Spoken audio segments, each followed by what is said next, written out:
Tonight, we begin with the blood-soaked story of how Britain's criminal empires rose from the cobblestones of London's slums to become the most feared organisations in the country.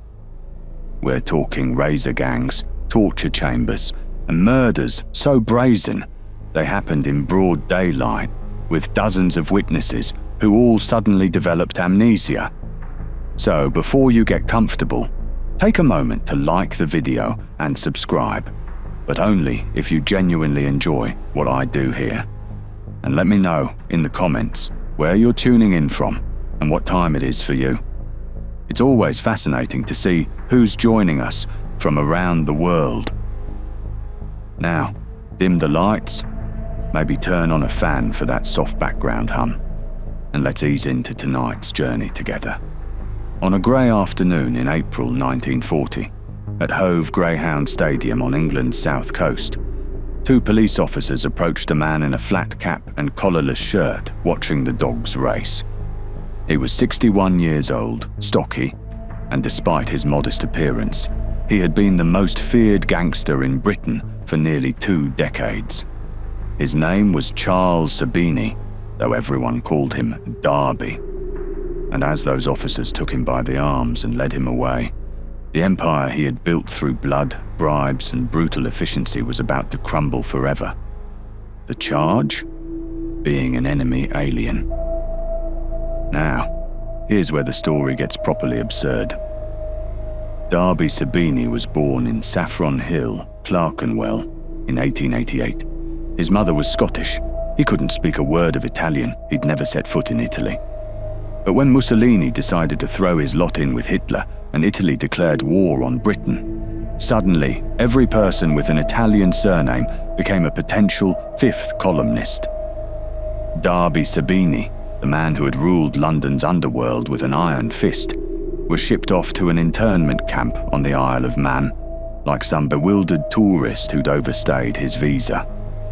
The irony was exquisite.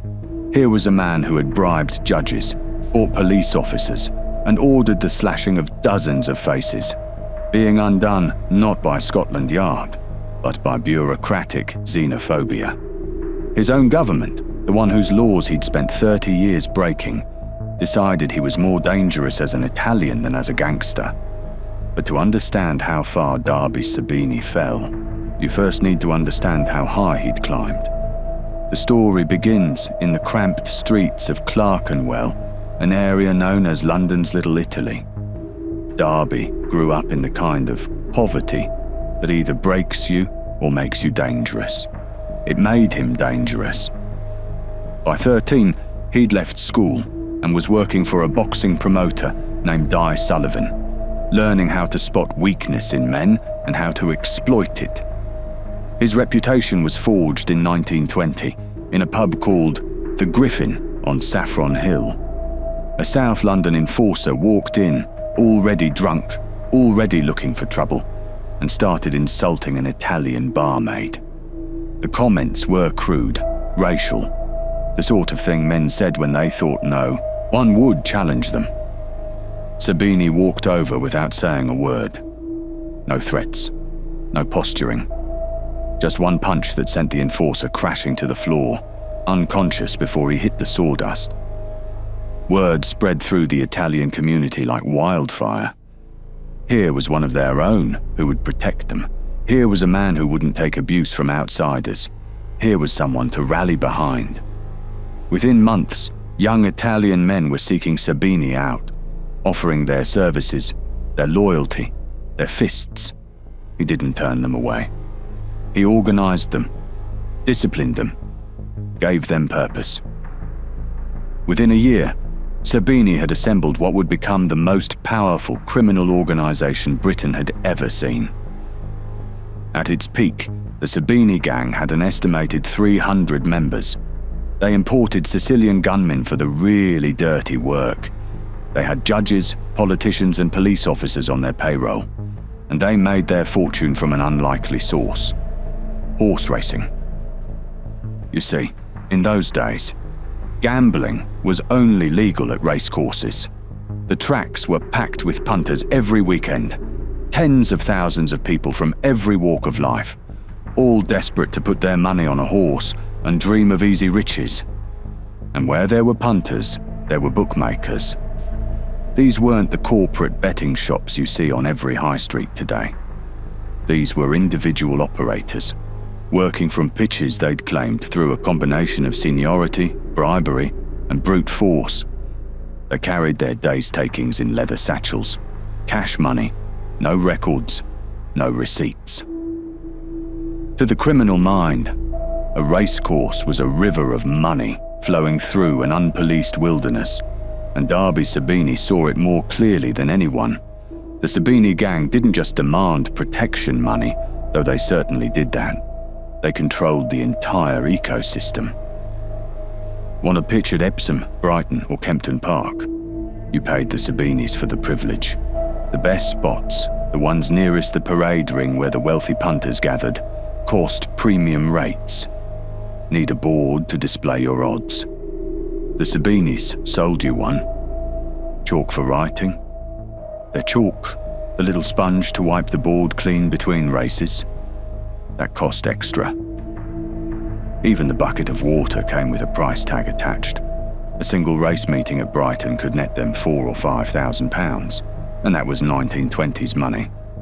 Adjusted for inflation, we're talking about the equivalent of hundreds of thousands of pounds in a single afternoon. The bookmakers paid because the alternative was unthinkable. The Sabinis were notorious for their razor attacks.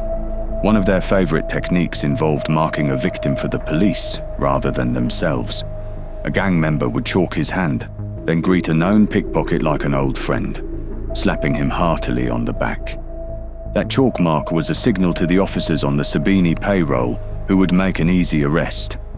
It was elegant in its simplicity.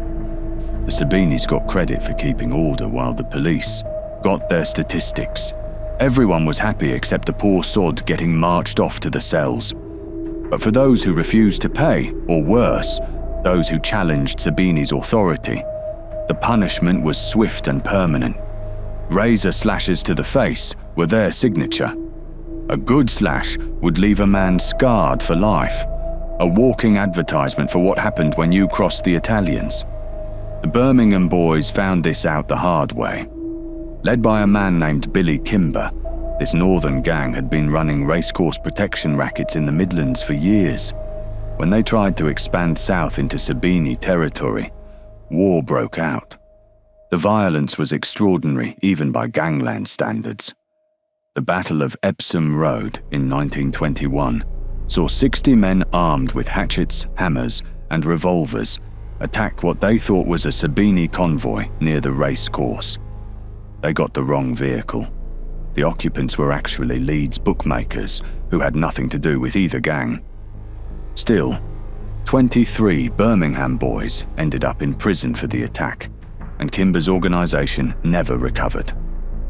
A few days after the ambush, Kimber himself was found shot and beaten in King's Cross. He survived, but the message was clear. Darby Sabini owned the South now. By 1927, Sabini's dominance was complete. That year, his gang defeated the Elephant and Castle Boys in what became known as the Battle of Waterloo, a full-scale riot outside the Duke of Wellington pub on Waterloo Road that left 8 people dead. 8 corpses in a single afternoon, and not one person went to prison for it. That was the power Sabini wielded. Witnesses suddenly lost their memories, evidence disappeared. Investigating officers found their inquiries going nowhere. Sabini was living the high life. He kept a permanent suite at the Grand Hotel in Brighton, the sort of accommodation usually reserved for aristocrats and American industrialists.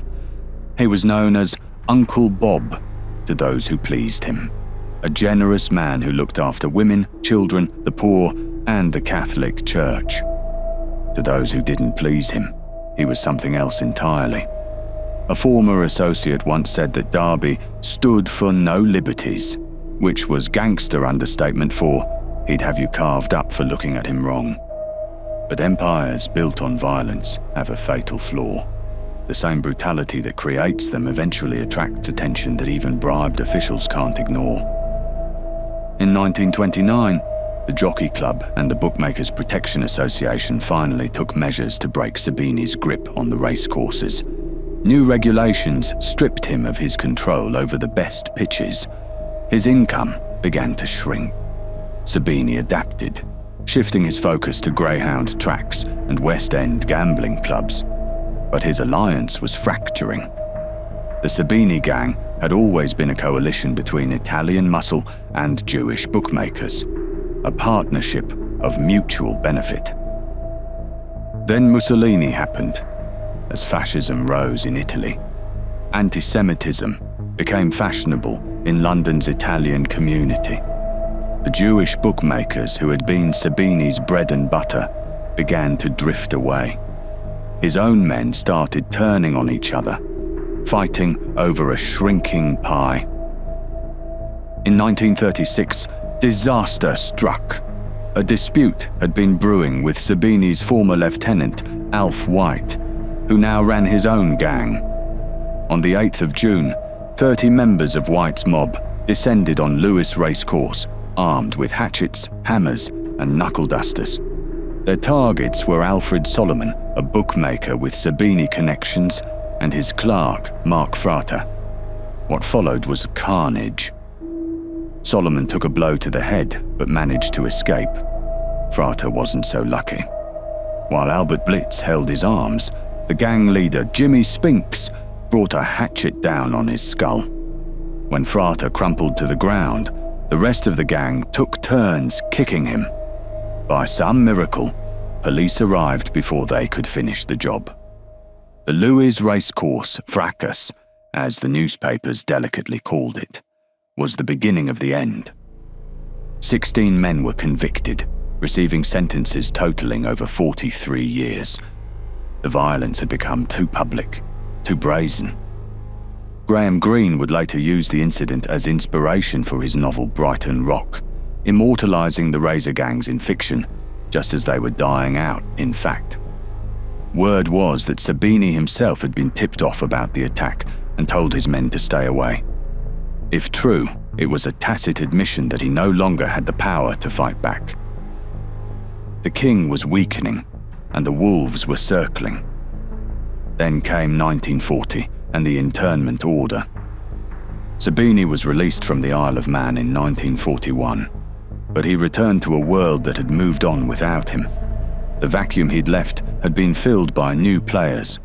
Alf White's organization had grown stronger. A young Jewish tough named Jack Spot was making a name for himself in the East End, and a career criminal from Seven Dials named Billy Hill was building an empire based not on razor gangs, but on sophisticated robberies and black market operations. In 1943, Sabini was convicted of receiving stolen goods and sentenced to 3 years in prison. While he sat in his cell, his only son, Harry, was killed in Egypt while serving in the Royal Air Force. The boy had been fighting for the same country that had interned his father as an enemy. By the time Darby Sabini was released in 1946, there was nothing left. The race courses were controlled by others. The West End clubs had new owners. The old gang had scattered.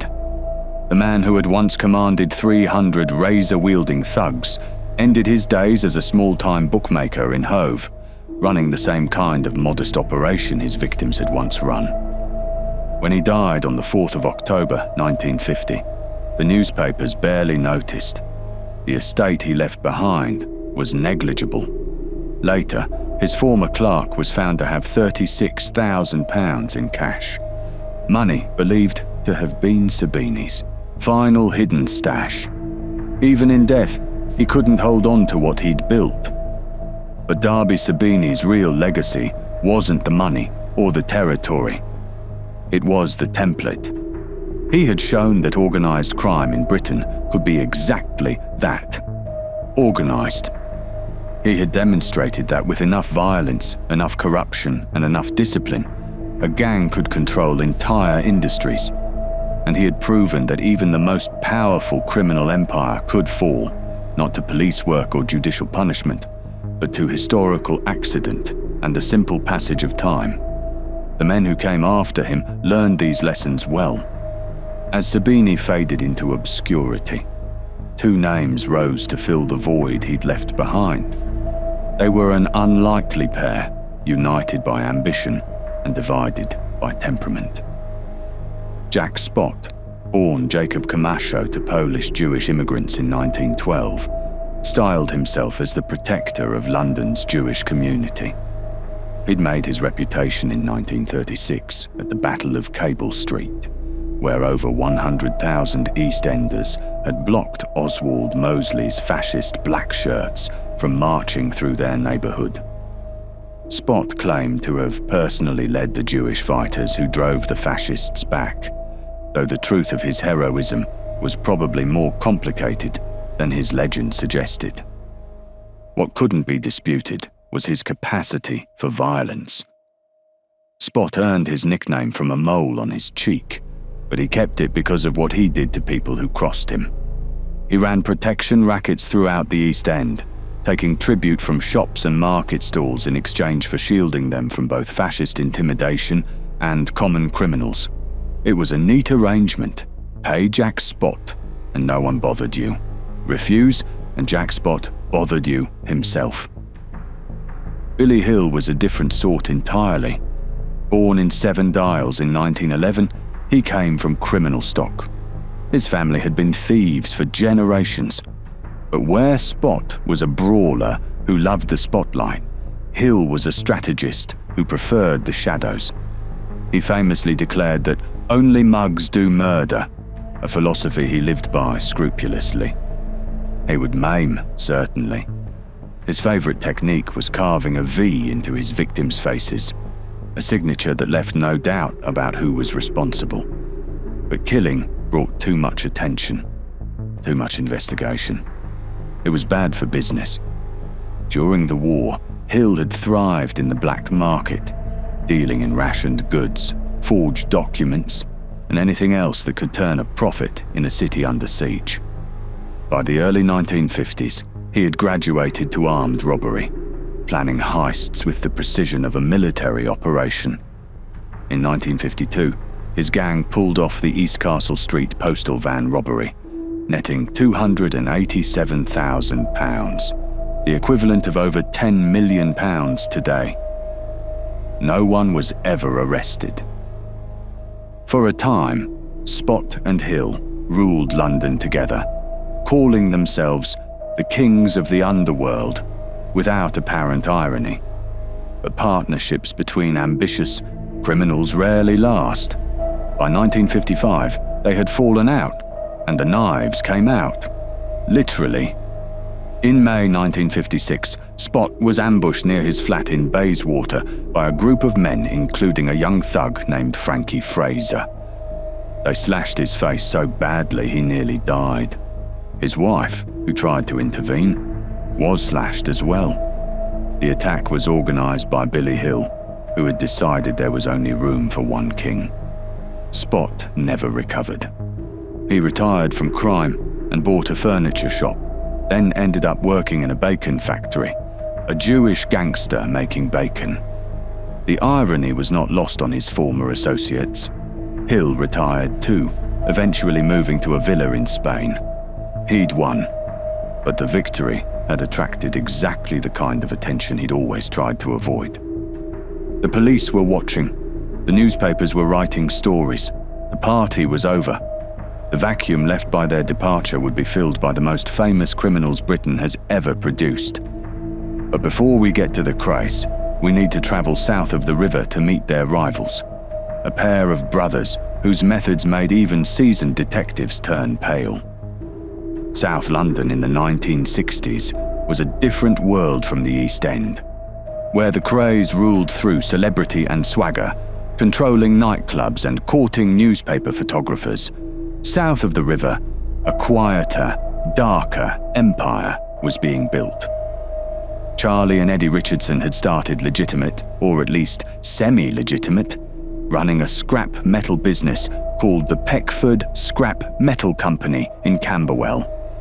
Scrap metal was good business in post-war Britain. The country was rebuilding, and there was money in finding, collecting, and recycling the detritus of bombed cities and obsolete industries.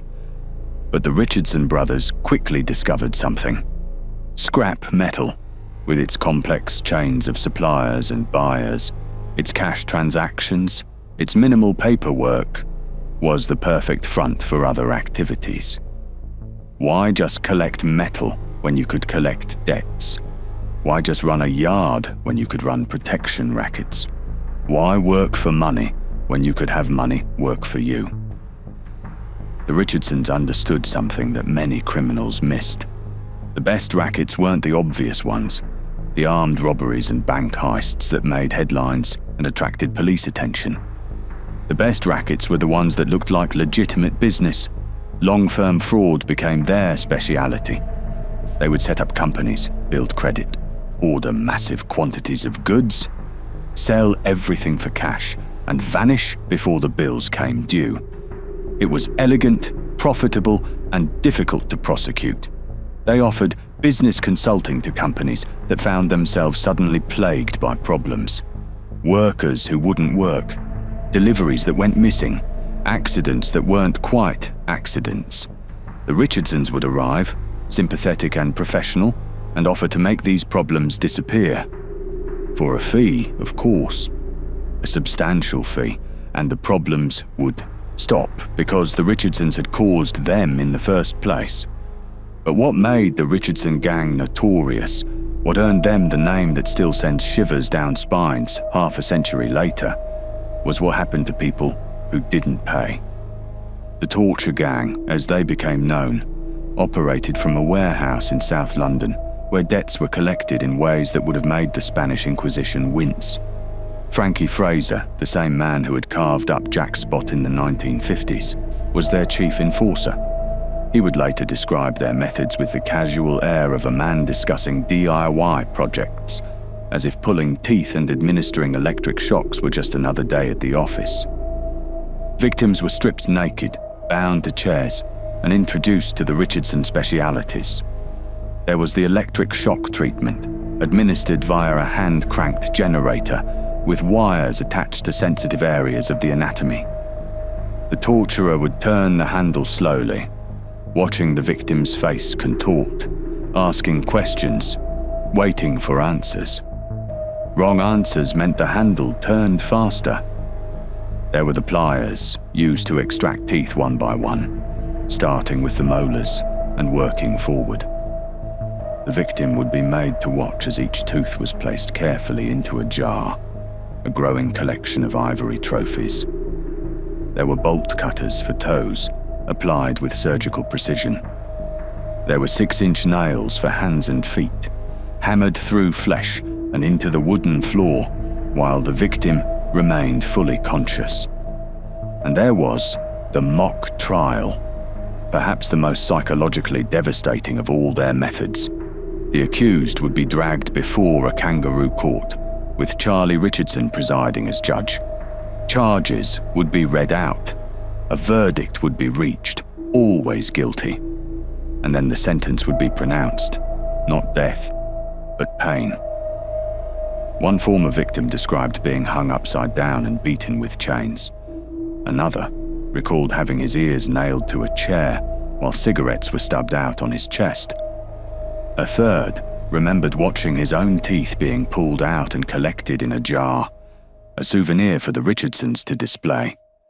The purpose wasn't just to collect debts. It was to create legend.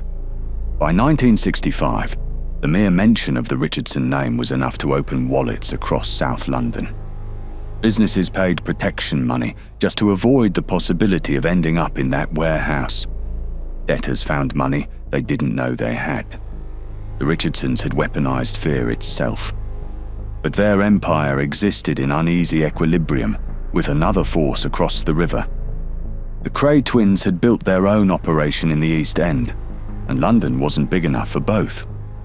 On the 24th of October, 1933, in a cramped house at 178 Valence Road, Bethnal Green, Violet Cray gave birth to identical twin boys. She named them Reginald and Ronald. She could not have known that she had just brought into the world the most famous criminals in British history. Two boys who would grow up to terrorize London, befriend celebrities, and die in prison. Their names immortalized in 100 books and films. The house on Valence Road was typical of the East End in those days. Small, cramped, with an outdoor toilet and no hot water. The neighborhood was a tight-knit community of dockers, market traders, and small-time criminals, people who worked hard, looked after their own, and viewed the police with deep suspicion. The Kray twins grew up in this world during and after the Blitz, in streets where German bombs had created rubble-strewn playgrounds and where the normal rules of society had been suspended by necessity. Air raid shelters became adventure playgrounds. Bombed-out buildings became fortresses for games of war. Death was something you saw on newsreels and occasionally in person when they pulled bodies from the wreckage. Their father, Charles, was a pesterer, a dealer in second-hand goods who spent most of his time avoiding both work and conscription. He was away more than he was home, leaving Violet to raise the boys largely alone. Their elder brother Charlie would later join their criminal enterprise, but he was older, different, more interested in legitimate business opportunities. From the beginning, it was the twins who dominated. Ronnie and Reggie. Reggie and Ronnie. Even their mother sometimes couldn't tell them apart. They were small but ferociously violent, even as children. Stories circulated through the neighborhood, how the twins had beaten a boy twice their size for insulting their mother, how they'd fought off a gang of teenagers from a neighboring street, how they looked after their own with a loyalty that was almost tribal. Both took up boxing and showed genuine talent, winning schoolboy championships and briefly considering legitimate careers in the ring. Reggie, the more disciplined of the two, might have made it as a professional. He had the technique, the footwork, the patience to wait for openings. Ronnie was different. He had raw power but no discipline. He wanted to hurt people, to dominate them, to see them fall. Boxing, with its rules and referees, couldn't contain what he really was. By their late teens, the twins had assembled a gang of local toughs who would eventually become known as the Firm. Their first territory was a billiard hall in Mile End, which they used as a headquarters for their early protection rackets. The progression was classic. First the hall, then the street, then the neighborhood, then the borough. Each expansion brought them into conflict with existing operators. Each conflict was resolved the same way, with violence so extreme that no one wanted to challenge them again. Their big break came in 1955, when Jack Spot, bloodied and weakened by his war with Billy Hill, asked the twins to back him. It was a mistake on Spot's part, an act of desperation that only advertised his vulnerability. But for the Krays, it was an education. They learned how the West End worked, how the clubs operated, who needed to be bribed and who needed to be broken. When Spot fell and Hill retired, the Krays were ready. Throughout the late 1950s and early 1960s, they expanded relentlessly. They took over clubs, demanded tribute from businesses, and established themselves as the dominant force in the East End. They cultivated celebrity, posing for society photographer David Bailey alongside Mick Jagger and John Lennon.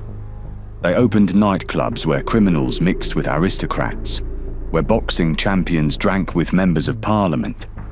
They created an image of themselves as working-class boys made good, rough diamonds who had pulled themselves up by their bootstraps. The reality was darker. Behind the celebrity photographs and the Savile Row suits, the Krays ran their empire through the same methods that had worked for every criminal organization before them: violence, intimidation, and murder. But there was a complication. Ronnie Kray was a paranoid schizophrenic.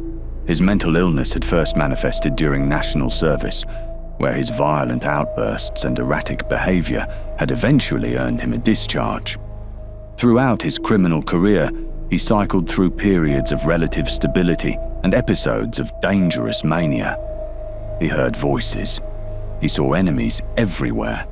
He developed obsessions with historical figures, particularly American gangsters, and with proving himself their equal.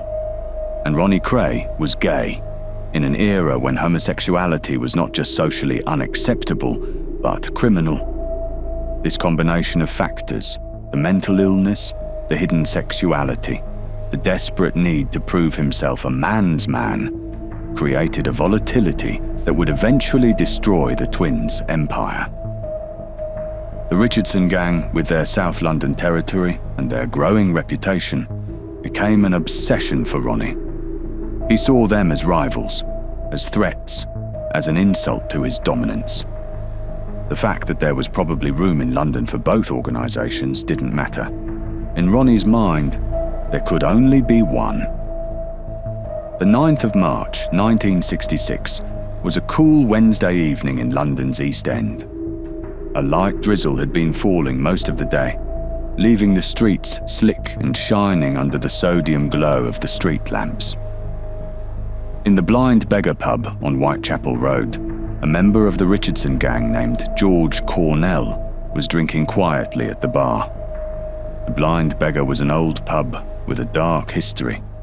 It sat on the road where, centuries earlier, medieval monks had begged for alms.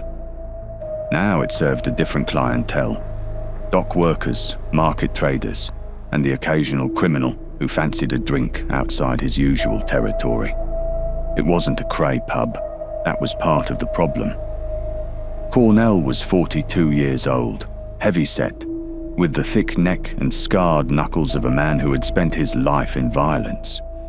He had come up through the South London underworld, working for the Richardsons as an enforcer, a collector, a problem solver. His reputation was formidable. He was the sort of man other criminals spoke about in low voices. He had come east that night for reasons that remain unclear even now. Perhaps he was meeting someone. Perhaps he was making a point, showing that he could go where he pleased, that the old territorial rules no longer applied to a man of his stature. Perhaps he was simply arrogant enough to believe that his reputation would protect him anywhere. It wouldn't. The pub was mostly empty when Ronnie Kray walked through the door at approximately 8:30 p.m. He was accompanied by Ian Barry, a Scottish member of the firm, who served as driver and backup. A handful of drinkers sat at tables. The barmaid, a woman who had worked there for years and knew most of the local faces, stood behind the bar polishing glasses. She would later remember the jukebox playing "The Sun Ain't Gonna Shine Anymore" by the Walker Brothers. The song's mournful chorus filled the room as Ronnie walked towards the bar. Cornell saw him coming. He was sitting on a stool, a glass of light ale in front of him, a cigarette burning in the ashtray. According to witnesses, he didn't run. He didn't reach for a weapon. He didn't even stand up.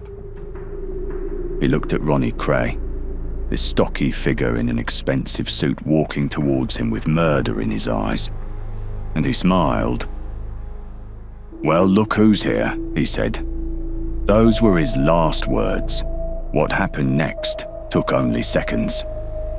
Ronnie raised a 9mm Mauser automatic and shot Cornell once in the forehead. The bullet entered just above his right eye.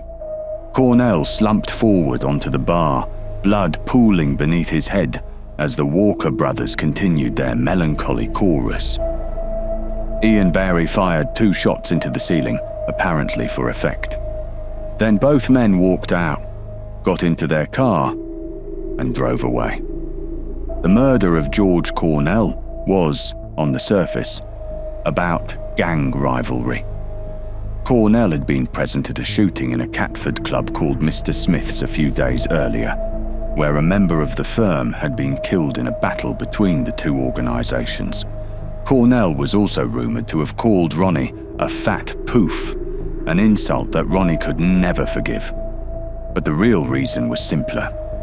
Ronnie Kray wanted to kill someone. He needed to prove, to himself and to the world, that he was capable of murder. He had watched American gangster films obsessively. He had studied the lives of Al Capone and Dutch Schultz. He wanted to be like them, and being like them meant being a killer. The police investigation that followed was thorough and ultimately futile. The barmaid had seen everything. So had several other patrons. But when detectives came to take statements, something remarkable happened. No one had seen anything. The barmaid, who had been standing directly in front of Cornell when he was shot, couldn't identify the gunman. The patrons, several of whom knew Ronnie by sight, suddenly developed amnesia. The witnesses were terrified, and their terror was justified. Everyone in the East End knew what happened to people who talked. The investigation stalled. Ronnie Kray had committed murder in front of multiple witnesses and walked free. The message was received throughout London. The Krays were untouchable. Jack McVitie was the kind of man that organised crime attracts in its lower ranks.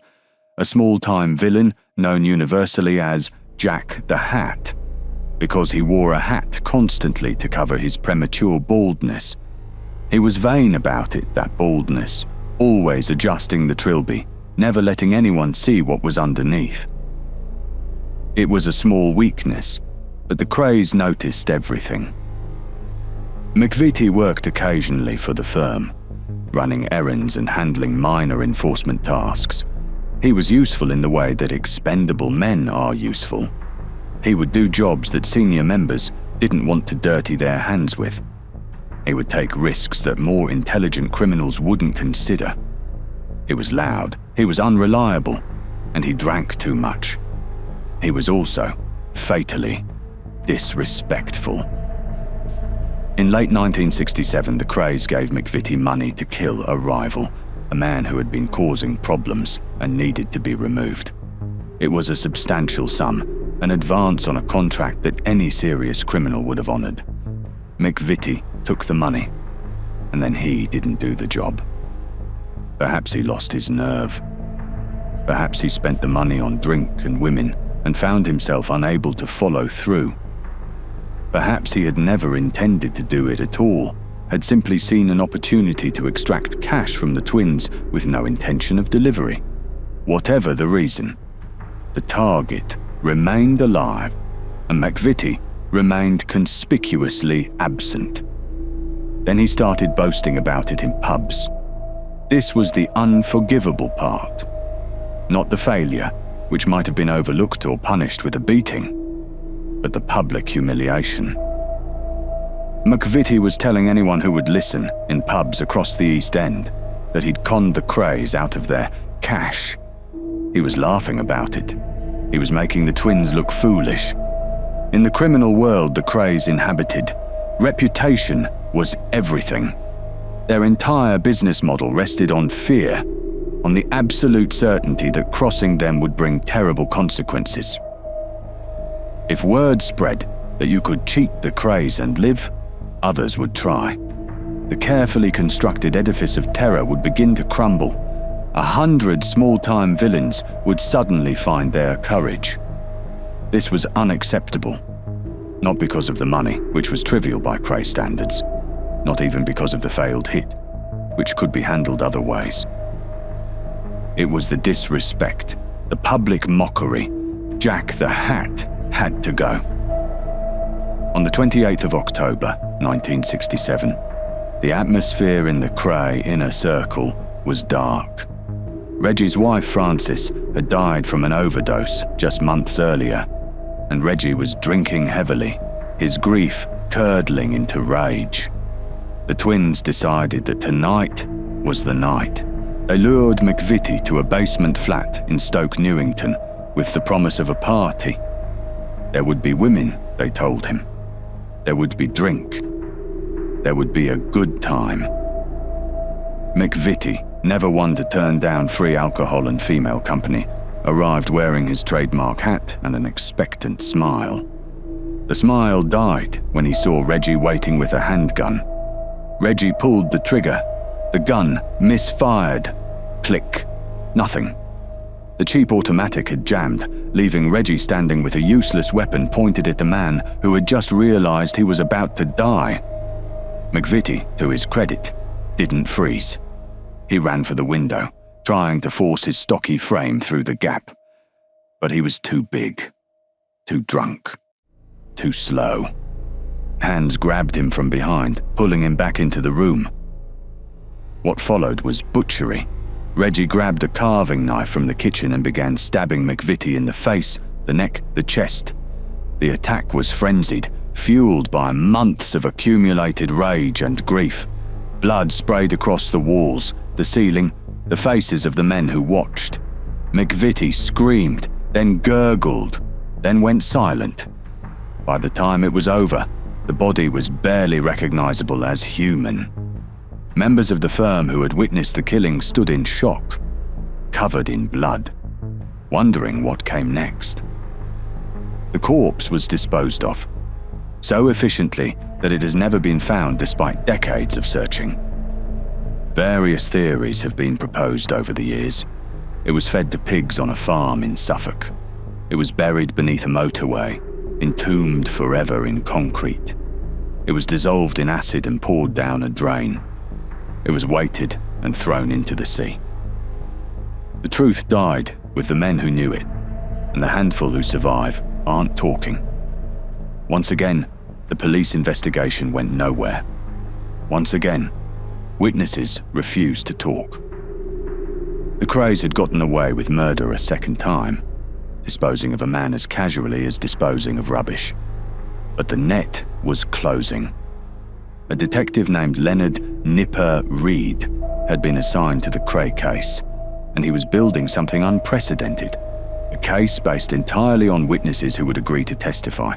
But the net was closing. A detective named Leonard "Nipper" Reed had been assigned to the Kray case, and he was building something unprecedented, a case based entirely on witnesses who would agree to testify. Reed was a small man, hence the nickname, but he had a tenacity that had broken cases before.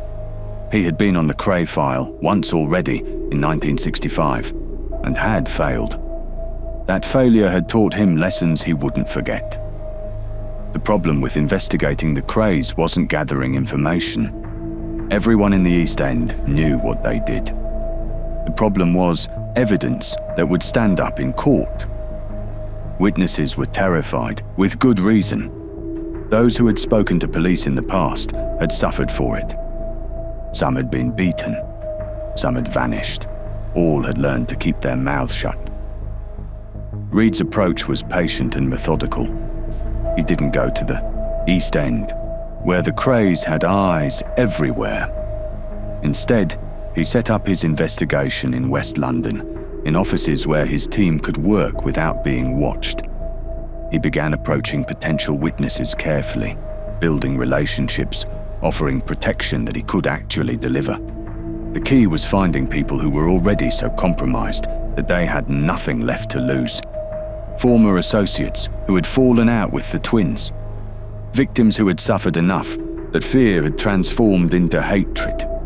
People on the margins of the firm who knew things but weren't important enough to have been thoroughly intimidated. One by one, Red assembled his witnesses. He took statements that would have been death sentences if the Krays had known about them.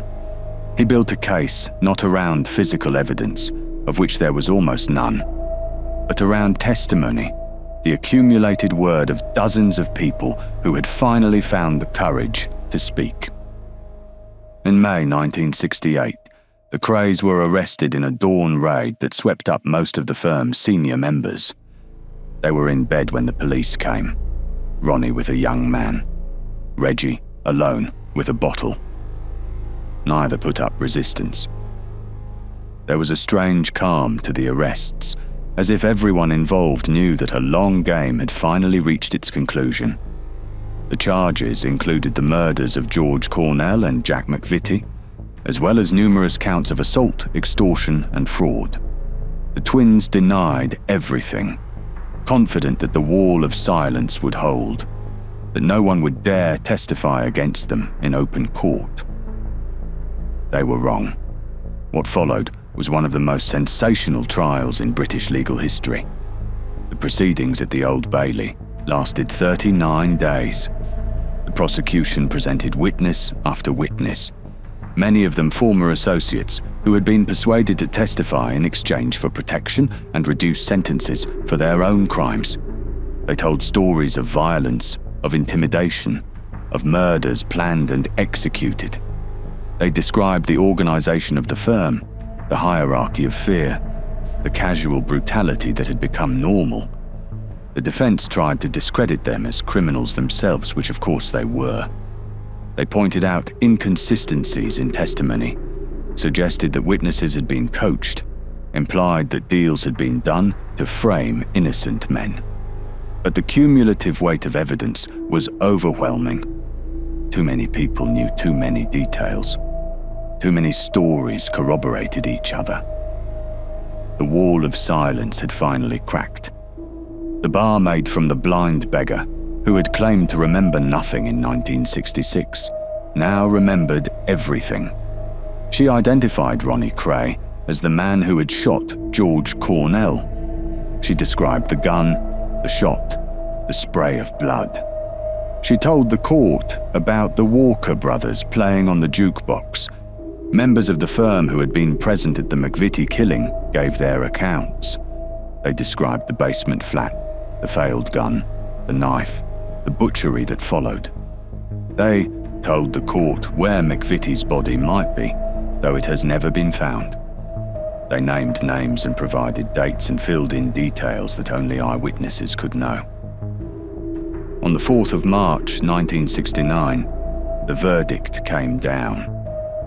Ronnie and Reggie Kray were found guilty of murder and sentenced to life imprisonment with a recommendation that they serve a minimum of 30 years. It was the longest sentence ever handed down at the Old Bailey for murder. The judge, Mr. Justice Melford Stevenson, told them that in his view, 30 years was the minimum they should serve. Society, he said, needed to be protected from them. Charlie Kray, the elder brother, was convicted of helping to dispose of McVitie's body and received 10 years. Other members of the firm received various sentences. The organisation that had terrorised East London for a decade was dismantled in a single trial. Ronnie Kray was transferred to Broadmoor Hospital in 1979, his mental illness having worsened in prison to the point where he could no longer be managed in the normal system. He would spend the rest of his life there among the criminally insane, receiving visitors who came to pay homage to a legend they had constructed from his crimes. He died on the 17th of March, 1995, of a heart attack. He was 61 years old. His funeral was a major East End event, with crowds lining the streets and celebrities sending flowers. The casket was drawn through Bethnal Green in a horse-drawn hearse, past the house on Valence Road, where it had all begun. It was theatre, a final performance for a man who had always loved attention. Reggie outlived his twin by 5 years.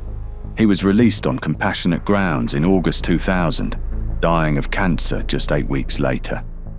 He married twice while in prison, wrote books, gave interviews, maintained until the end that he had been a businessman who had simply been too successful for the establishment to tolerate. The firm was finished. The era of the celebrity gangster was over. But the Kray's legend only grew in their absence, fed by books and films and the strange nostalgia that turns murderers into folk heroes. As the Krays were building their empire in London, posing for magazine photographers and mingling with celebrities, a parallel story was unfolding 400 miles north in the grey tenements of Glasgow. This was a different world entirely. Where London's underworld had glamour and swagger, Glasgow's had only cold, unrelenting brutality. Arthur Thompson was born in 1931 in the Springburn area of the city. a neighbourhood of engineering works and railway yards, where the smell of coal smoke hung permanently in the air. It was a hard place that produced hard men. The poverty was grinding, the opportunities limited, and violence was simply part of the fabric of daily life. In Springburn, you learned to fight before you learned to read. Thompson's father was a small-time criminal, never quite successful enough to escape poverty, but sufficiently notorious to attract police attention. His mother was a formidable woman who taught her son the lessons that would define his life. Trust no one completely, show no weakness, and remember that the only person you could truly rely on was yourself. Thompson came up through the Glasgow underworld the traditional way, street fighting as a teenager, learning who could take a punch and who would run. Razor gangs in his 20s, the straight blades that left scars across faces and sealed reputations. Protection rackets by his 30s, taking tribute from businesses that couldn't afford to refuse. Armed robbery when the opportunity presented itself. By his 40s, he had moved beyond petty crime into something more substantial. But Arthur Thompson had something that set him apart from the common run of Glasgow hard men: intelligence. Raw, calculating intelligence that saw patterns where others saw only chaos.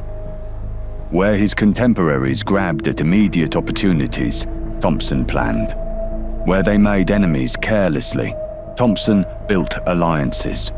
Where they attracted attention through violence, Thompson preferred to work in shadow. By the early 1960s, he had established himself as the dominant criminal force in the city. His legitimate front was a garage, a business that provided cover for money laundering and gave him access to vehicles when he needed them. But his real business was everything else. Extortion on a scale that went far beyond the street corner protection rackets of his youth. Armed robbery planned with military precision. Money lending at rates that would make a legitimate loan shark blush, with collection methods that ensured repayment. And increasingly, as the decade progressed, drugs. They called him the Godfather, a title he reportedly despised, but which stuck nonetheless. The comparison to the Italian-American crime families was apt. Like them, Thompson had built something that transcended individual criminal acts. He had created an organization, a network of loyalties and obligations that extended throughout Glasgow's underworld. His method was simple and effective. If you operated in Glasgow, any kind of criminal operation at all, you paid tribute to Arthur Thompson. The tribute wasn't always money. Sometimes it was information. Sometimes it was services rendered. Sometimes it was simply public acknowledgement of his authority. But you paid one way or another. If you didn't pay, you suffered. And Thompson's idea of suffering went well beyond a beating. In 1966, his mother-in-law was killed when a car bomb exploded outside his house in Proven Mill Road. The bomb had been meant for Thompson himself. Had he been in his usual position, had he followed his normal routine, he would have been dead. Instead, an innocent woman was killed, blown apart in a quiet Glasgow street on an ordinary morning. Thompson's response was swift, ruthless, and thorough. The men responsible were identified through his network of informants. They were hunted down with a patience that was more terrifying than haste would have been. One was found dead, shot through the head, his body dumped where it would be found as a message. Others simply vanished, their fates unknown but easily imagined. The message was received throughout Glasgow's underworld. Touch Arthur Thompson or anyone close to him, and your life was forfeit. What made Thompson different from the Krays, what kept him out of prison while they rotted inside, was his ability to avoid prosecution. Throughout his career, which spanned nearly 5 decades of criminal activity, he served only 4 years in prison. 4 years total for a man suspected of ordering multiple murders, running drug operations worth millions, controlling an entire city's underworld, corrupting police and politicians and judges. It was an astonishing record of impunity. His secret was simple. Thompson understood the value of distance. He never got his own hands dirty. He built layers of insulation between himself and the violence he ordered. And he corrupted officials, police officers, politicians, and businessmen throughout Glasgow's establishment. By the 1980s, Thompson was at the height of his power. He lived in a fortress-like house in Proven Mill Road, nicknamed the Ponderosa after the ranch in the television series Bonanza. It had bulletproof windows, security cameras, and reinforced doors. Thompson would hold court there, receiving visitors like a medieval lord accepting tribute. But every dynasty has its weak spot. For Arthur Thompson, it was his son. Arthur Thompson Jr., known universally as Fat Boy, was everything his father wasn't. Where Thompson Sr. was careful, calculating, always thinking 3 moves ahead, his son was reckless, impulsive, driven by appetites he couldn't control. Where the father built alliances and maintained relationships that lasted decades, the son made enemies with a carelessness that bordered on self-destruction. Fat Boy had grown up in the shadow of Glasgow's most feared man, and that shadow had warped him. He had never had to earn anything. The respect that came to him wasn't respect for what he'd done, but fear of what his father might do. He was a prince waiting to inherit a kingdom, and he behaved like one. He was arrogant, he was cruel. He expected the world to defer to him because of who his father was.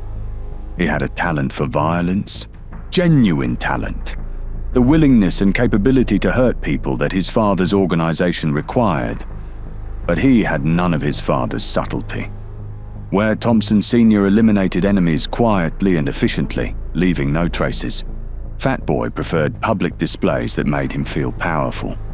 He dealt drugs openly, flaunting his wealth with expensive cars and flashy jewelry that announced to the world and to the police exactly what he was.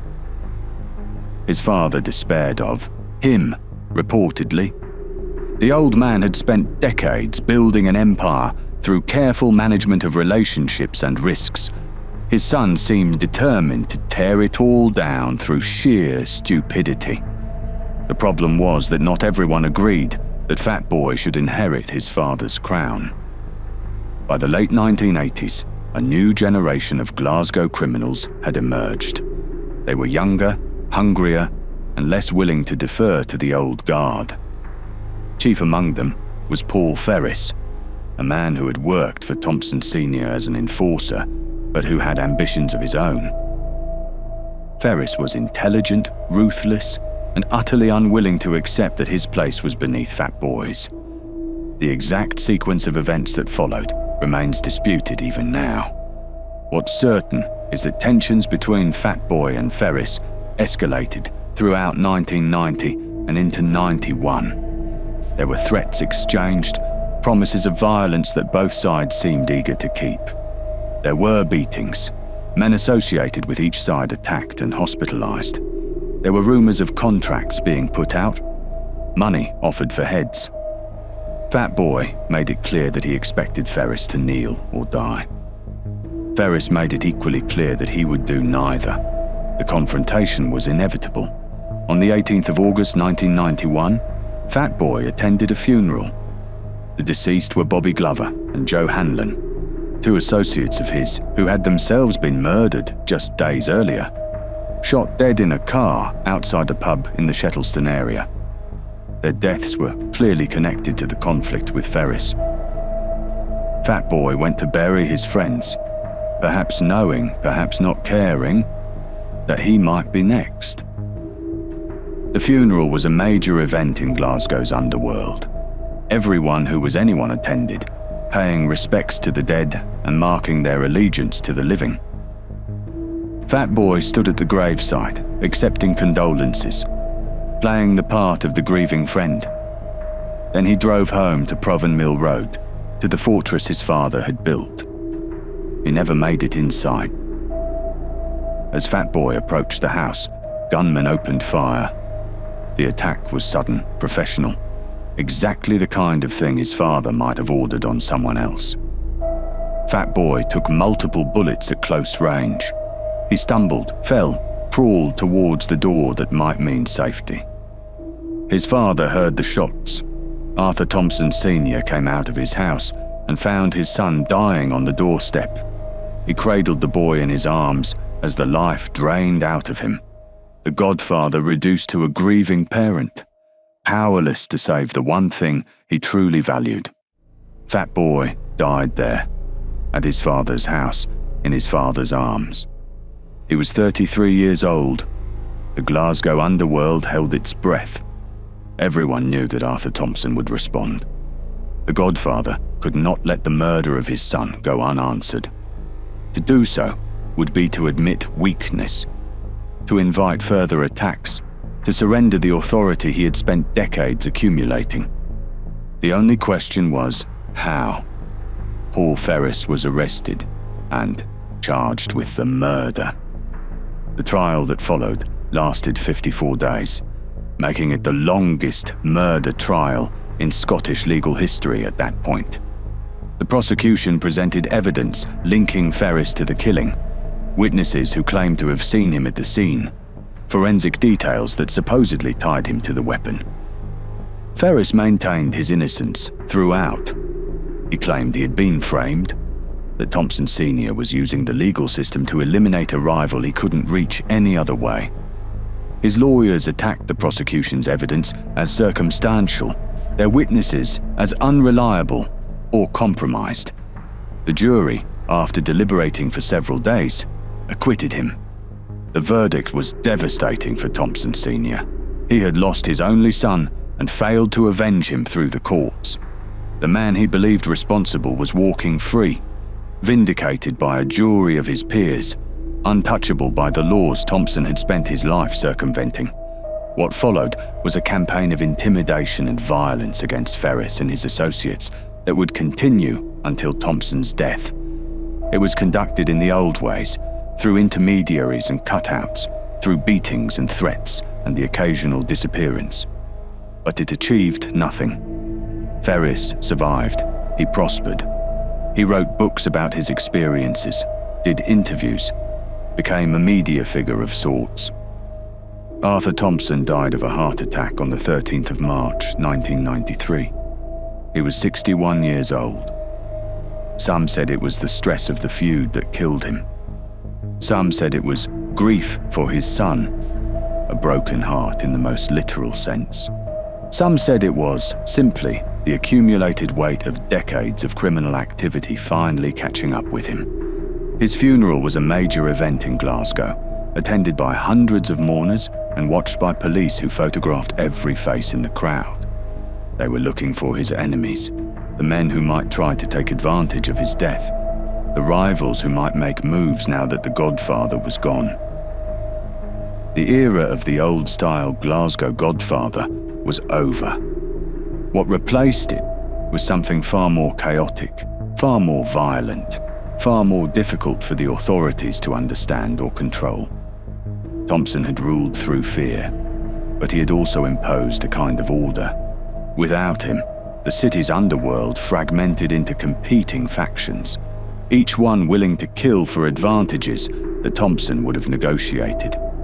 Before we leave Glasgow, we need to go back to one of the most bizarre and tragic episodes in British criminal history.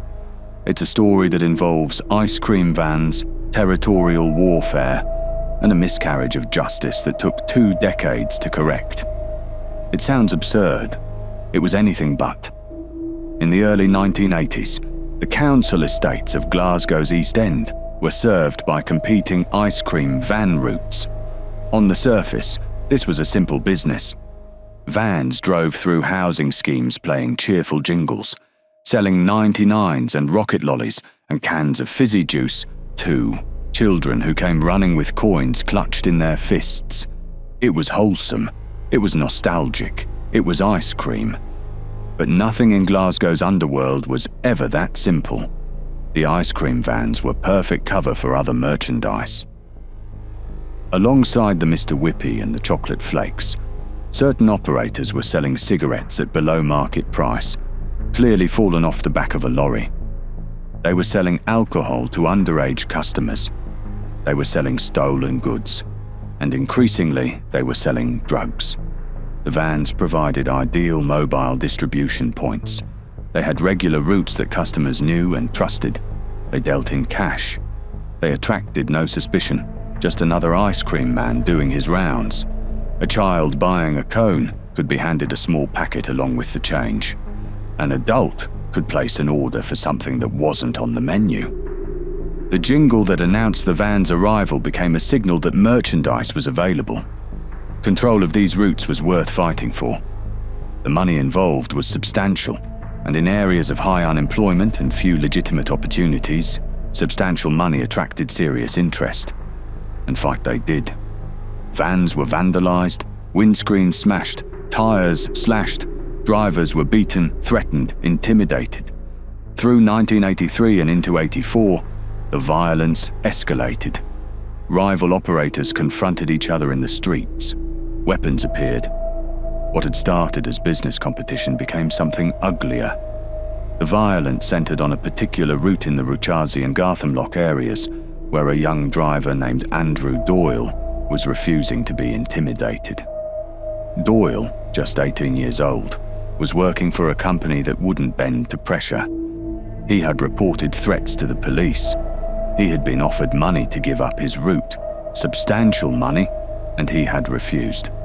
In the world he lived in, that made him either very brave or very foolish. On the night of the 15th of April, 1984, Andrew Doyle was at home with his family in their flat on Bank End Street in Ruchazi. It was a council flat, nothing special, the kind of place where working-class families had lived for generations. His father was there, his mother, his sister, and his nephew, a baby boy just 18 months old named Mark Halloran. At approximately 2 a.m, someone poured petrol through the letterbox of the Doyle family flat and set it alight. The fire spread with terrifying speed through the confined space. The family woke to smoke and flames, to the realization that escape routes were blocked, to the certain knowledge that they were going to die. Neighbors heard screaming. By the time the fire brigade arrived, it was far too late. 6 people died in the blaze. Andrew Doyle, the ice cream driver who wouldn't be intimidated, his father, Thomas, his mother, Christine, his sister, Lillian, his brother-in-law, Tony, an 18-month-old Mark Halloran, a baby who died because his uncle sold ice cream on the wrong route. The attack shocked Glasgow. 6 deaths, including a baby, over ice cream van territories. It seemed medieval in its brutality, utterly disproportionate to anything that could possibly have been at stake. The pressure on police to solve the case was immense. The media demanded answers. Politicians demanded justice. The public demanded that someone pay. Within months, 2 men were arrested, Thomas Campbell and Joseph Steele. Both had connections to rival ice cream operators. Both had criminal records, and both, it would eventually emerge, were innocent. The case against Campbell and Steele was built primarily on the testimony of a man named William Love, who claimed to have been present when they discussed the attack. Love was himself a criminal, and his evidence was contradictory. But the jury believed him, and in September 1984, both men were convicted of murder and sentenced to life imprisonment. Campbell and Steele never stopped protesting their innocence. They staged rooftop protests at Barlinnie prison. They went on hunger strikes. They petitioned every legal authority they could reach. For 20 years, they were ignored. In 2004, the Scottish Criminal Cases Review Commission finally referred the case back to the courts. The appeal judges found that the original trial had been fundamentally flawed, that evidence had been withheld, and that William Love's testimony was unreliable.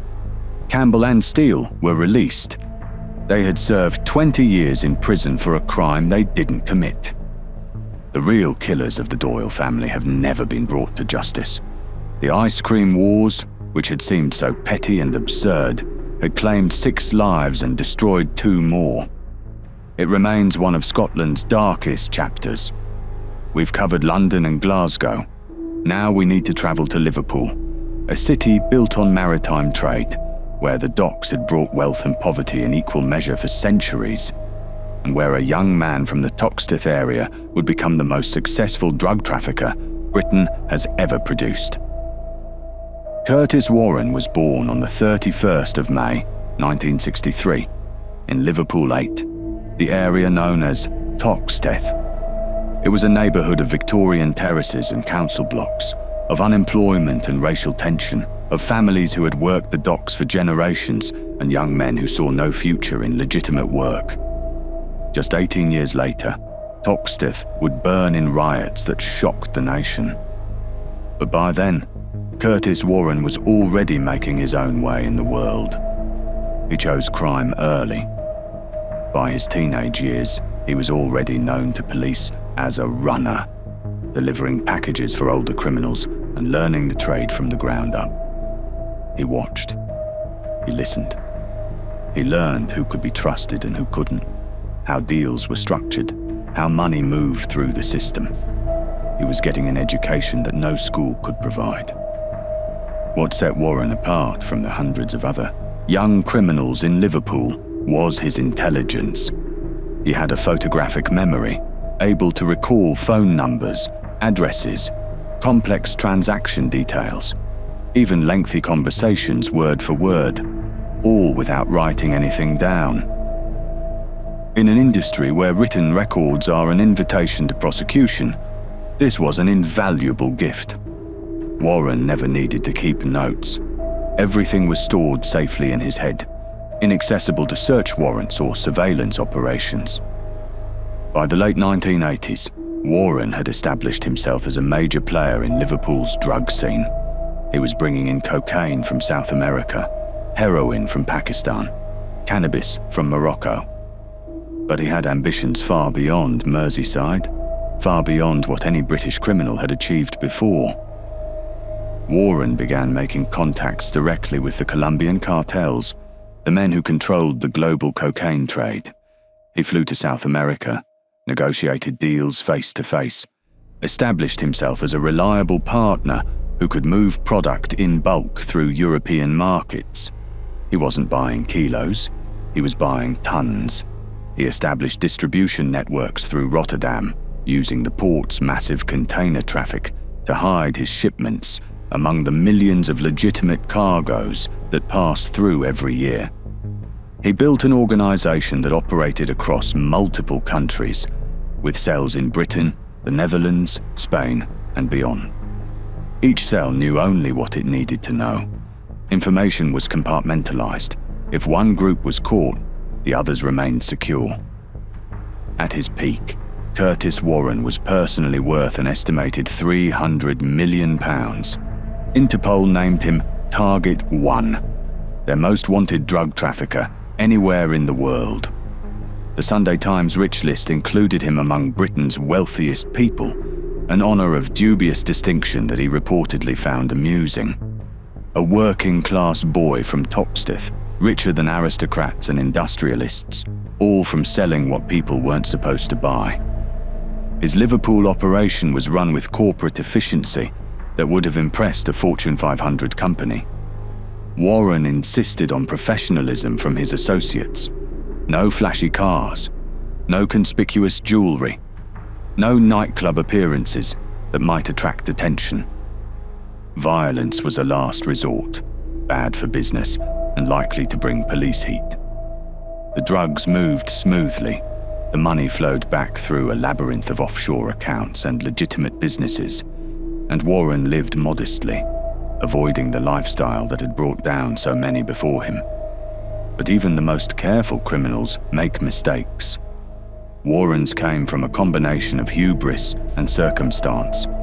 By the mid-1990s, Dutch authorities had begun to take notice of the enormous quantities of drugs moving through Rotterdam. The port was Europe's largest, handling millions of containers each year.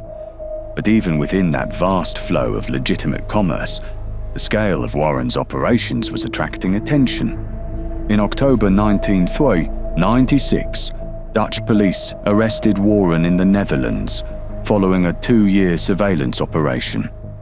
They had watched his organisation carefully, identifying his contacts, mapping his networks, building a case that would hold up in court. When they moved, they had everything they needed. Warren was convicted of importing over 1,000 kilograms of cocaine and sentenced to 12 years in a Dutch prison. It should have been the end of the story. The greatest drug trafficker Britain had ever produced, brought down by patient police work and international cooperation. But Curtis Warren was not easily contained, even in prison. He continued to run his organisation from behind bars, using mobile phones smuggled in by corrupt guards, maintaining his contacts, directing operations as if he were still free. The Dutch prison system, designed for a different class of criminal, struggled to contain him. Then, in 1999, Warren got into an altercation with another prisoner, a Turkish inmate named Cemal Göklu. The exact circumstances are disputed. Warren claims that Göklu attacked him first, that he was defending himself against an assassination attempt orchestrated by rivals. Whatever the truth, the fight ended with Göklu dead, kicked to death in Warren's cell. Warren claimed self-defense. The Dutch courts disagreed.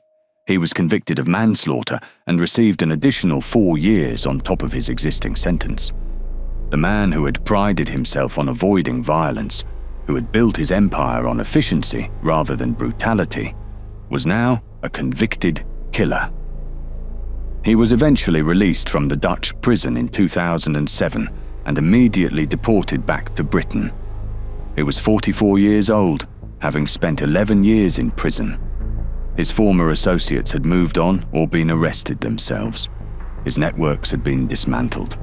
His fortune, or what the authorities could find of it, had been confiscated. But Warren was not finished. Almost immediately after his return to Britain, he set about rebuilding. He still had contacts. He still had knowledge. He still had that photographic memory that had made him invaluable in the drug trade. Within months, he was back in business. In 2009, Jersey police arrested Warren on the island as part of an operation targeting a major cannabis importation ring. He was convicted of conspiracy to import cannabis and sentenced to 13 years in prison. It was his second major conviction, his second long sentence, and this time, the authorities were determined it would be his last. While in prison, a proceeds of crime hearing determined that Warren had hidden assets of £198 million. He was ordered to pay, though the practical difficulty of extracting that sum from a man who had kept everything in his head, who had structured his operations specifically to avoid paper trails, was considerable. Warren claimed he had nothing left, that his wealth had evaporated. The authorities believed otherwise. Curtis Warren was released from prison in 2022, now nearly 60 years old. His hair had greyed, his face had aged. The young man who had built a £300 million empire from the streets of Toxteth was now an old man, watched constantly, his every movement tracked.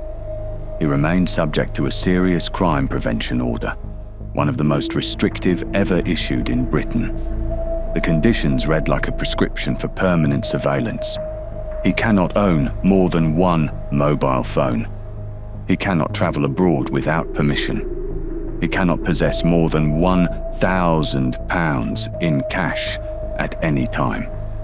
He must inform police of any vehicle he uses, any property he occupies, any employment he takes. The man who was once worth £300 million, who had Interpol naming him as their most wanted target, who had appeared on the Sunday Times rich list alongside legitimate billionaires, is now watched around the clock, his freedom constrained to the point where existence itself becomes a form of imprisonment. Some say he's still working, that he's found ways around the restrictions, that his mind is still as sharp as ever.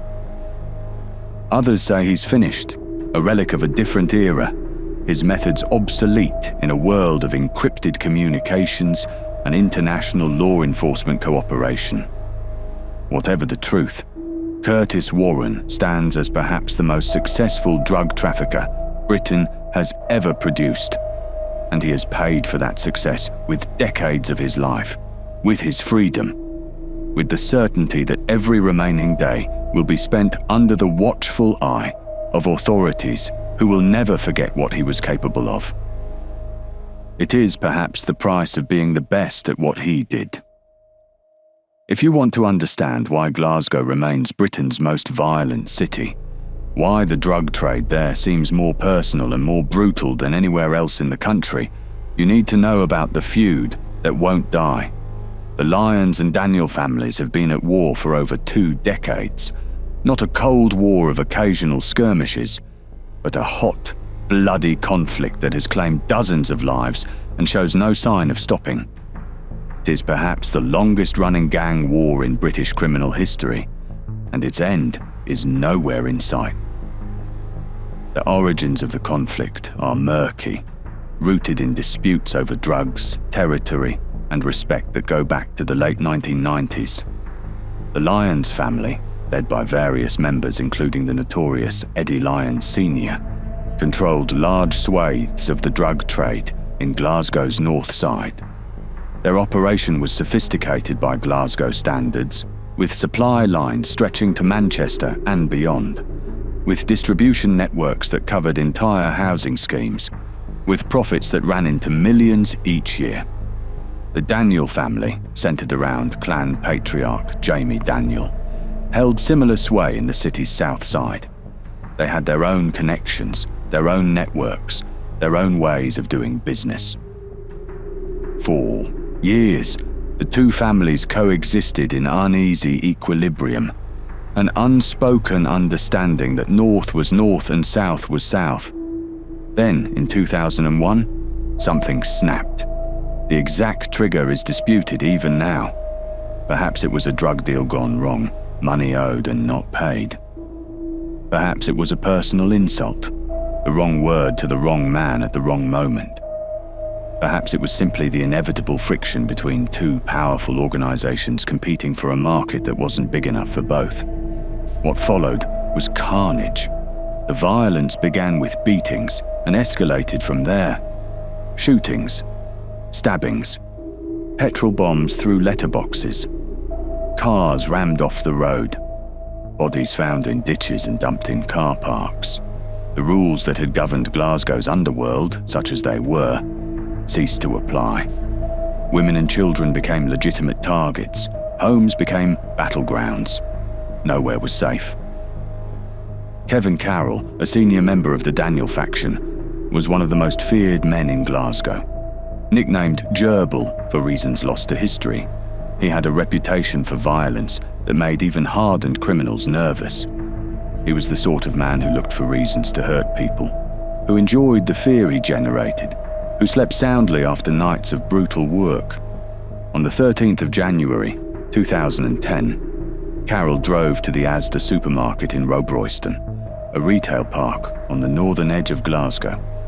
It was broad daylight, mid-afternoon, the car park full of shoppers loading groceries into their cars, mothers with pushchairs, pensioners with shopping trolleys. Carroll parked his Audi and stepped out.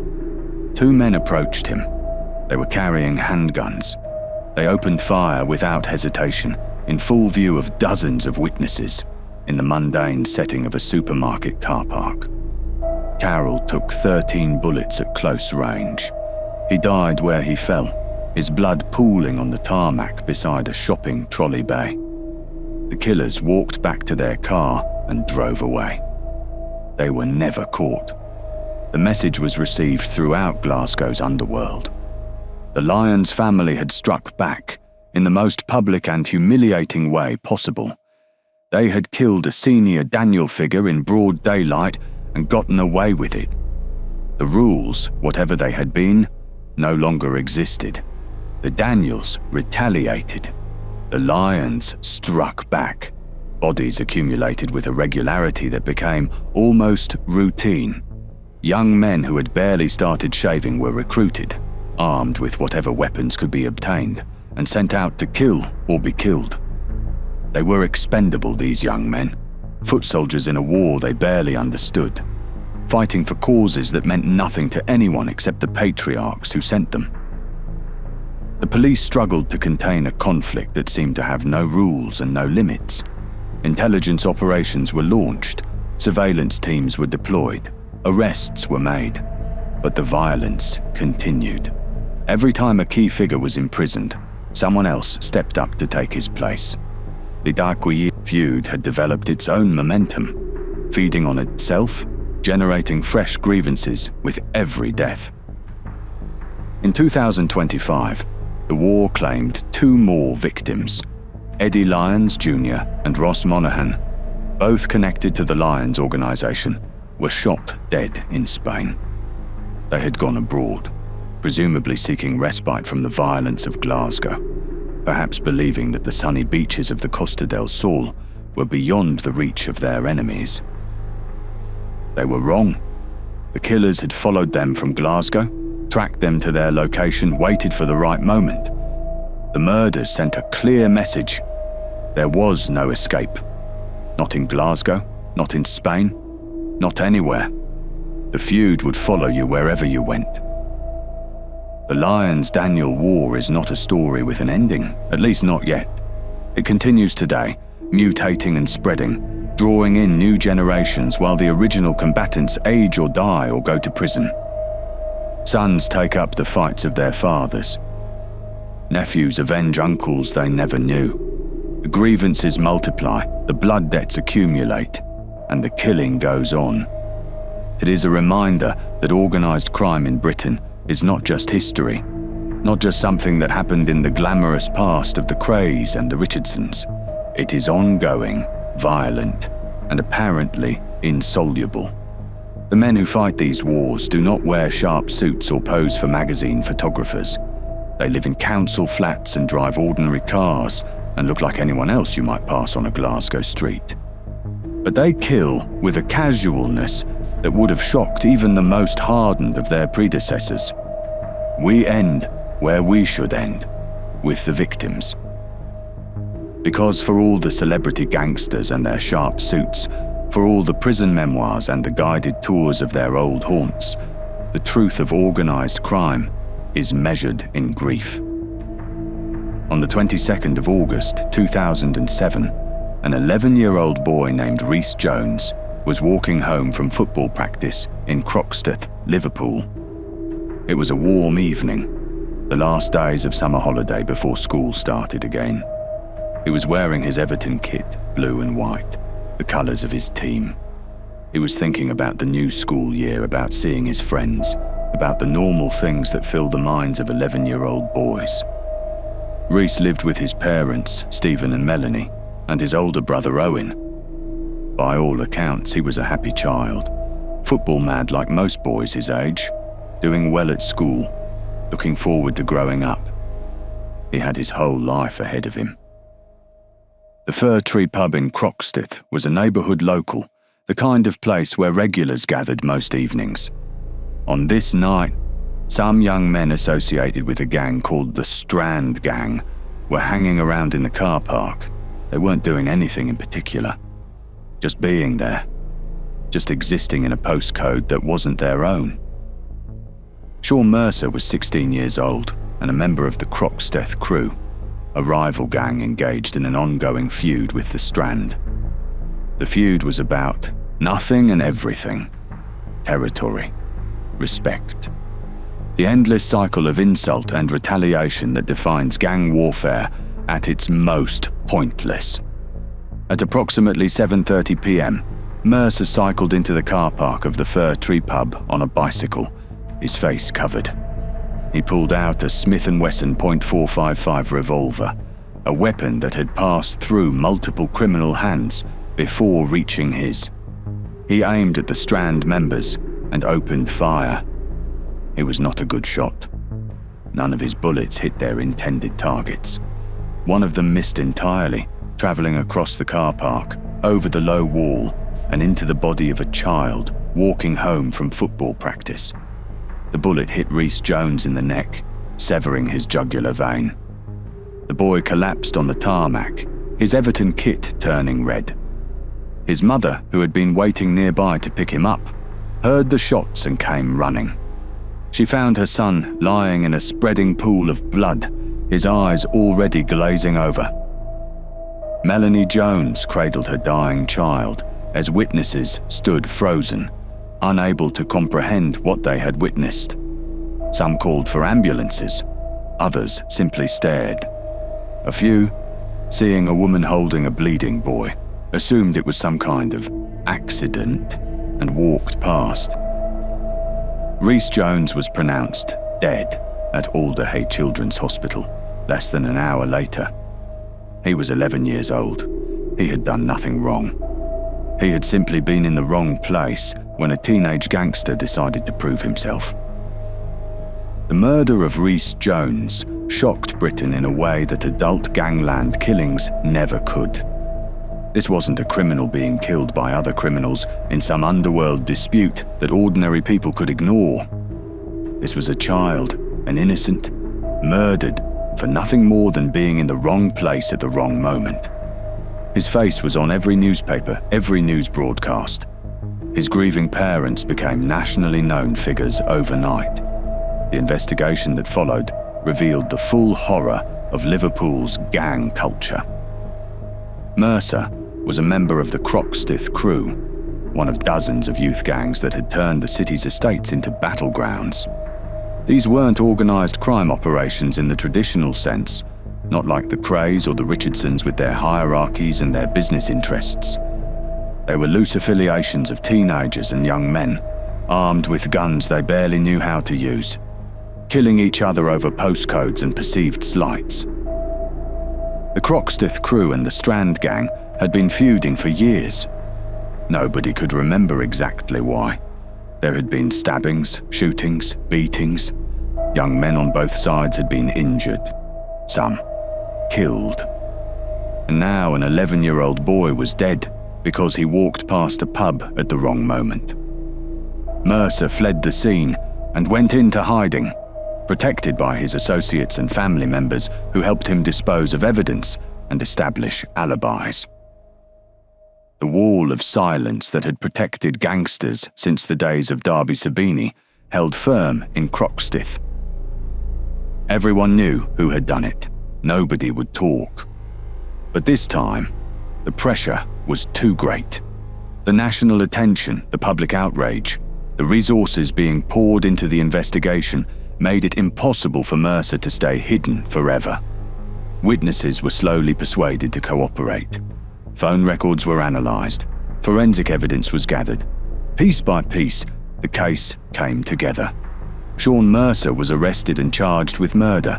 7 other defendants faced various charges related to assisting him. The trial lasted weeks, with evidence of gang culture and criminal conspiracy that painted a bleak picture of life on Liverpool's estates. Mercer was convicted of murder and sentenced to a minimum of 22 years in prison. He was 18 years old when sentenced. He will be at least 40 when he becomes eligible for parole. He has never shown remorse. Not once, in all the years since, has he expressed regret for taking the life of a child. His mother reportedly smuggled a mobile phone into prison so he could continue communicating with gang associates. The culture that created him appears to have survived intact inside him. But Rhys Jones was not the last innocent to die in Britain's gang wars. In August 2022, 9-year-old Olivia Pratt-Corbell was shot dead in her own home in Liverpool, caught in the crossfire when a gunman chased his target through her front door. She was wearing her pajamas. She died in her mother's arms. As I write these words, organised crime in Britain continues to evolve. The old-style gangsters, with their sharp suits and their codes of honour, their celebrity friendships and their Mother's Day cards sent from prison, have been replaced by something more diffuse, and more dangerous. The county lines operations represent perhaps the most insidious evolution. Urban drug gangs have discovered that recruiting children, some as young as 12, to transport drugs to rural towns and coastal communities is both profitable and legally complicated. These children are groomed with gifts and attention, manipulated with a combination of affection and threat, and then sent out as couriers on trains and buses, carrying Class A drugs to destinations far from the cities where their recruiters operate. The children are told they are valued. They are given money, phones, trainers, the status symbols that matter in their world, and then, gradually, they are drawn deeper in. They accumulate debts they cannot pay. They witness violence they cannot report. They become complicit in crimes they cannot escape. If caught, they are often charged and prosecuted, their youth offering limited protection. If they try to leave, they are threatened with violence against themselves and their families. They are, in the most literal sense, child soldiers in a war over narcotics, and the number of children trapped in this system runs into thousands across the country. Albanian organised crime groups have established themselves in Britain's drug markets with a speed and efficiency that has alarmed even veteran police officers. They work in loose networks, cells that communicate through encrypted apps and rarely meet in person. They are difficult to penetrate because they recruit primarily from within their own community, where language and cultural barriers provide natural protection against infiltration. Their methods are not subtle. They have brought a level of violence to the British drug trade that exceeds even the worst of the domestic gangs. Machete attacks have become common. Torture chambers have been discovered. Bodies have been found in circumstances that suggest execution rather than conflict. The technology has changed too, in ways that cut both ways. In 2020, the penetration of the EncroChat encrypted phone network gave police access to millions of messages between criminals. EncroChat had marketed itself as completely secure, the perfect communications tool for those who didn't want their conversations monitored. Criminals across Europe had used it with abandon, discussing their operations in detail that assumed absolute privacy. The scale of what police found was staggering. Drug deals worth millions, negotiated in real time with delivery schedules and quality complaints. Weapons shipments, automatic rifles and hand grenades moving across borders like legitimate cargo. Murder plots discussed as casually as dinner plans, with contract prices and target information exchanged like shopping lists. Over 800 arrests followed in Britain alone. Crime networks that had operated for years were dismantled in weeks. Major figures who had seemed untouchable suddenly found themselves in custody, their encrypted messages read back to them in interview rooms. But for every network disrupted, another emerges. For every kingpin imprisoned, a successor rises from the ranks. The appetite for drugs continues undiminished. The money continues to flow through channels that adapt faster than law enforcement can follow. And young men continue to kill and die for territory measured in postcodes, for respect that means nothing outside their immediate circle. What has changed, perhaps, is how we see these people. The Krays are heritage attractions now, their old haunts on guided tours, their faces on t-shirts sold to tourists in East London markets. Ronnie and Reggie have become cartoon characters, reduced to sharp suits and quotable one-liners, the violence edited out to leave only the glamour.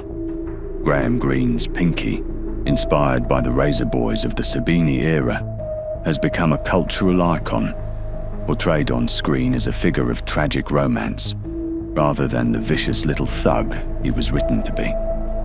We have romanticized the violence, packaged it for entertainment, forgotten that real blood was spilled by real people whose lives were cut brutally short. The Walker brothers have stopped playing now. The jukebox in The Blind Beggar has been silent for decades, replaced probably by a Spotify playlist or nothing at all. The pub itself is a tourist attraction. Visitors posing for photographs at the spot where George Cornell took a bullet to the head, smiling for cameras beside a memorial to murder. But somewhere in Britain tonight, a deal is being done. In a flat on a London estate, in a car park in Glasgow, in a quiet street in Liverpool, somewhere money is changing hands for powder or pills or plants. Somewhere a debt is being collected with threats or fists or worse. Somewhere a young man is picking up a weapon for the first time, convinced that this is his path to respect and riches, that he will be different from all those who came before, that he will beat the system that has beaten everyone else. Darby Sabini died broke and forgotten in a seaside town. The empire he built vanished like morning fog. The Krays died in custody, their celebrity counting for nothing when the cell doors closed. Arthur Thompson died of a broken heart. His son murdered. His revenge denied. His kingdom crumbling around him. Curtis Warren sits in a modest flat somewhere in Britain, watched around the clock by officers who monitor his every movement, his £300 million fortune confiscated, his freedom constrained by a legal order that allows him nothing more than existence. None of them won in the end. None of them ever do. The pattern repeats with numbing predictability. A young man grows up in poverty and sees crime as his only way out. He joins a gang, proves himself through violence, rises through the ranks. He accumulates money and power and enemies. He lives well for a time, perhaps for years, perhaps for decades. And then he falls. Prison or death or both. His successors fight over what he leaves behind. And the cycle begins again. There are no old gangsters. There are only dead ones and imprisoned ones, and the occasional survivor who got out early enough to tell his story to journalists and documentary makers. The life they chose has a single ending, and it is never happy. But Rhys Jones will never get to grow up at all. Olivia Pratt-Korbel will never see her 10th birthday. The Doyle family will never celebrate another Christmas together. The victims of the violence that these men caused and enabled and celebrated are the true measure of their legacy. Not the suits, not the celebrity friendships, not the books and films and television series, the bodies, the grieving families, the lives destroyed. Thank you for watching. If you enjoyed this video, please like, subscribe, and hit that notification bell so you don't miss our next descent into history's darker chapters. Until next time.